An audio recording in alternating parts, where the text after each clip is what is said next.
Jail gate থেকে জামিন পাওয়ার সাথে সাথে আওয়ামী লীগের একজন সংসদ সদস্য জেলগেটের সামনেই কেনুর শিকার হয়েছেন। কেনুটা আপনারা হয়তো বাংলায় অনেকে বুঝতে পারেন, আমার ভাষা কেনু হচ্ছে এরকম, মানে আপনাকে কেনু দিয়ে ওখানে সোজা করার একটি চেষ্টা চালিয়েছে বাংলাদেশের দেশপ্রেমিক কিছু জনতা এবং ছাত্রদের কিছু প্রতিনিধিরা। সেই এমপি কেন জেলগেটে কেনু খেলেন এবং কেন তাকে পুলিশে আবার সোপর্দ করা হলো এবং কি এখানে জামিনটা পাওয়ার তিনি যোগ্য কিনা সে বিষয়ে একটু কথা বলছি। তার আগে আপনাদেরকে একটু বলে নেই যে ভদ্রলোক গতকালকের এই কেনুটা খেয়েছেন তিনি হচ্ছেন সিরাজগঞ্জ ৩ আসন, যেটা রায়গঞ্জ তারাস, সেই জায়গার সংসদ সদস্য, সাবেক চুরি করে হওয়া আওয়ামী লীগের সংসদ সদস্য আব্দুল আজিজ। এই আব্দুল আজিজ একজন খুনের মামলার আসামি। তিনি জামিনে মুক্তি হয়ে ওই জেল গেট থেকে বের হচ্ছিলেন। বাংলাদেশের ইতিহাসে বিএনপি জামাত, পূর্বের যে সরকার মানে আওয়ামী লীগ ছিল সেই সময় বিএনপি জামাত সহ বিরোধী মতের যত মানুষ ছিল প্রত্যেকের নামে একসাথে 100, 200, 300, 500 মামলা থাকতো। এক মামলায় জামিন পেলে আরও 50টা মামলা তার বিরুদ্ধে লাগানো থাকতো।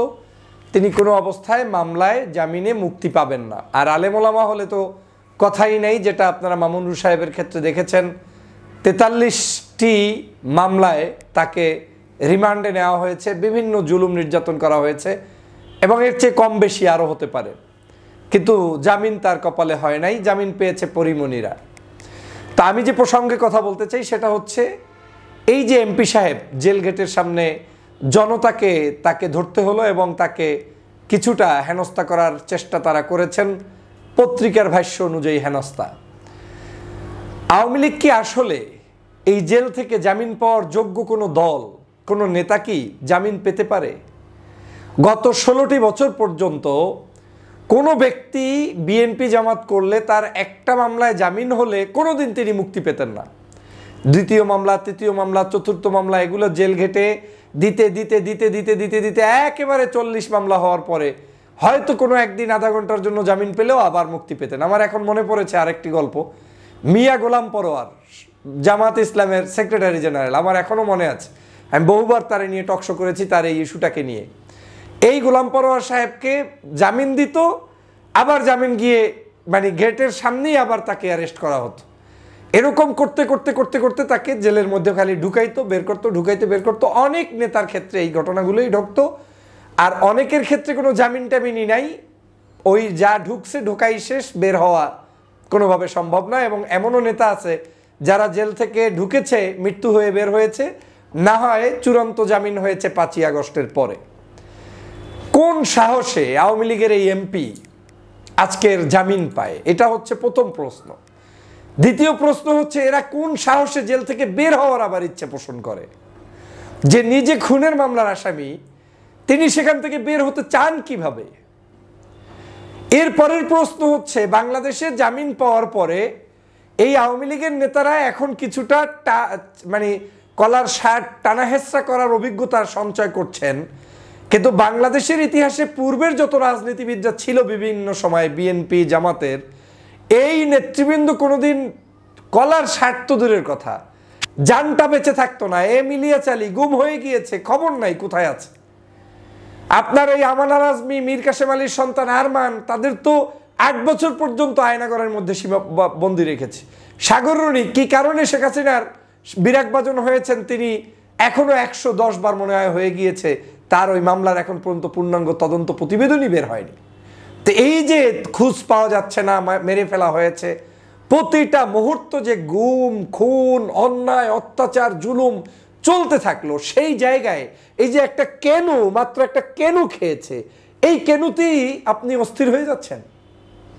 কেনু ঠিকমতো হয় নাই, কেনুটা আরো সুন্দর করে, কেনুর তো ধরন আছে, এই কেনু তো খায় নাই।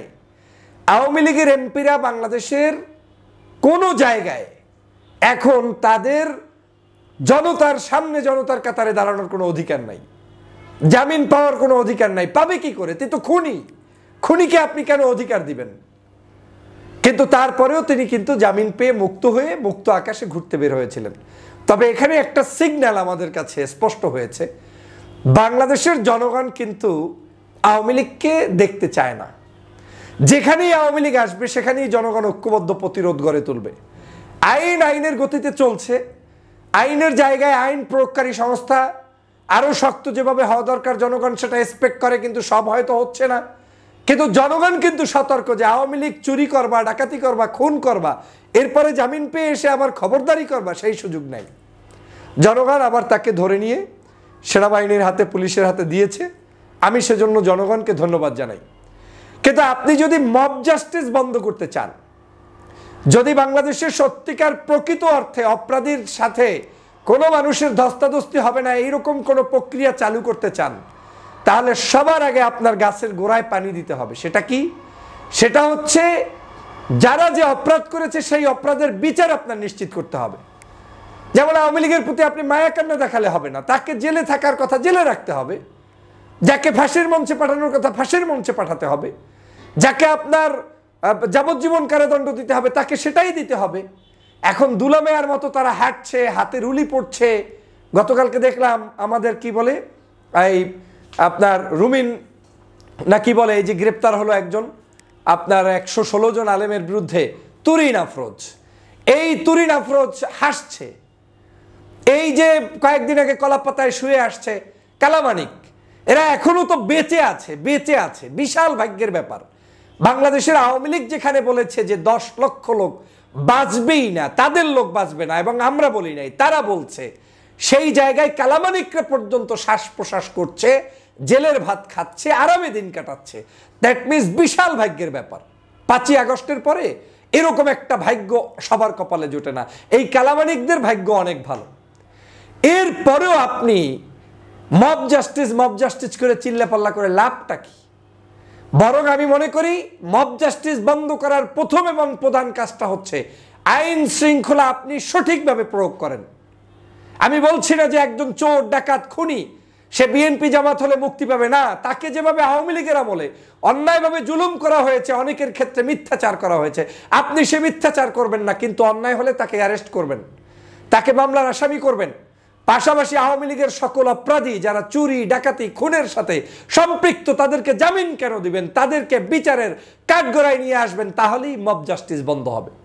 না হয় বাংলাদেশের মব জাস্টিস আপনারা পত্রপত্রিকায় লিখে বেড়াবেন, কিন্তু আসলে এটাকে মব জাস্টিস বলে না। মব জাস্টিসের ডেফিনিশনটা কি বলেন? এই এমপি এখন পর্যন্ত হায়াতে আছে, কেউ একটা মানে কোনো তার শরীরের একটা ক্ষত চিহ্ন আপনি পাবেন না। একটু জামা টানা হেঁচড়া করেছে, এই তো এতটুকু পেয়েছেন। তো জামা টানা হেঁচড়া করে শ্বাস প্রশ্বাস নিয়ে বাংলাদেশে এখনো আওয়ামী লীগ হাঁটছে, যেই আওয়ামী লীগ 2000 মানুষকে শুধু মাত্র 15 দিনে হত্যা করেছে। ভাবতে পারেন?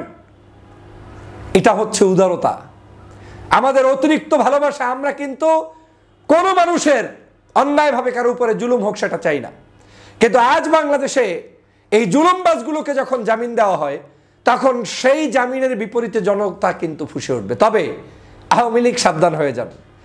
আপনারা জেলে যদি কেউ যেয়ে থাকেন, ভাগ্য ভালো আপনার, আপনি জেলেই থাকেন।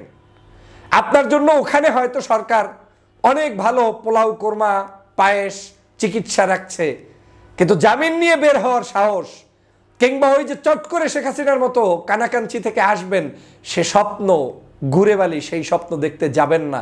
সেটা কোনোদিন ফলপ্রসূ হবে না। এদেশের জনগণ সেটা হতে দিবে না। বাংলাদেশের জনগণের উপরে যে জুলুম অত্যাচার করেছেন এর প্রত্যেকটি জিনিসের কড়াই গন্ডায় হিসাব এদেশের জনগণ করে নিবে, এবং এদেশের জনগণ আপনাদেরকে যে কোনো মূল্যে যে কোনো জায়গায় আপনাদের এই শাস্তি নিশ্চিত করবেই করবে ইনশাআল্লাহ। কিন্তু আমরা আইনের কাছে ছেড়ে দিব। আমাদেরকে আরেকটু সতর্ক হতে হবে। আমরা হয়তো ধরে আবার পুলিশকে দিতে হবে, কিন্তু সেটাই আমি বলছি যে আমরা কেন ধরবো, পুলিশই যেন ধরে ধরে এই মানুষগুলোর ন্যায্য প্রাপ্তিটা বুঝিয়ে দেন। সেটাই আমার আলোচনার মূল বিষয়। যাই হোক প্রিয় বন্ধুরা আমার, এই কেনু খাওয়া এমপি হয়তো এখন আরাম আয়েসে একজন খুনের আসামি হয়েও এই স্বাধীন বাংলাদেশে ঘোরার স্বাধীনতা পাচ্ছেন। এটাই 5ই আগস্টের স্বাধীনতার ফল আওয়ামী লীগও ভোগ করছে বলে মনে করি। কিন্তু এই বাংলাদেশ পূর্বে ছিল না। এই বাংলাদেশের ট্যাগিংয়ের রাজনীতি ছিল, যাকে তাকে যেখানে খুশি সেখানে মেরে ফেলা হতো, জামিন পাইতো না, আপনার ডান্ডাবাড়ি ছাড়া কোনো নেতাকে আদালতে উঠানো হতো না। সে কঠিন পরিস্থিতি কিন্তু বাংলাদেশের জনগণকে মনে রাখতে হবে। আমরা যাতে সেই কঠিন জিনিসগুলো মনে করে আগামীর বাংলাদেশ একটি ন্যায়সঙ্গত বাংলাদেশ প্রতিষ্ঠা করি। আমি চাই আওয়ামী লীগের কোনো নেতা অপরাধী না হলে তার উপরেও জুলুম না হোক, এটাই আমি চাই, অবশ্যই চাই। কোনো জুলুম হতে পারবে না, স্বাধীন বাংলাদেশে সবাই ন্যায্যতার ভিতরে বিচার পাবে। কিন্তু একজন খুনিকে জামিন দিবেন, আবার আপনি তার জামা টানাহেসরা করলে অনেকে মন খারাপ করবেন, মন খারাপ করার সুযোগ নেই। আপনি বলেন আপনার বাসায় আপনার বাবাকে কেউ হত্যা করে গেলে ওই লোকটাকে আপনি কি করতেন? আইনের হাতে তুলে দিতেন না? অতএব আমাদের এই কাজগুলো যদি বন্ধ করতে হয়, আইনকে এস্টাবলিশ করতে হবে। সবাইকে ধন্যবাদ।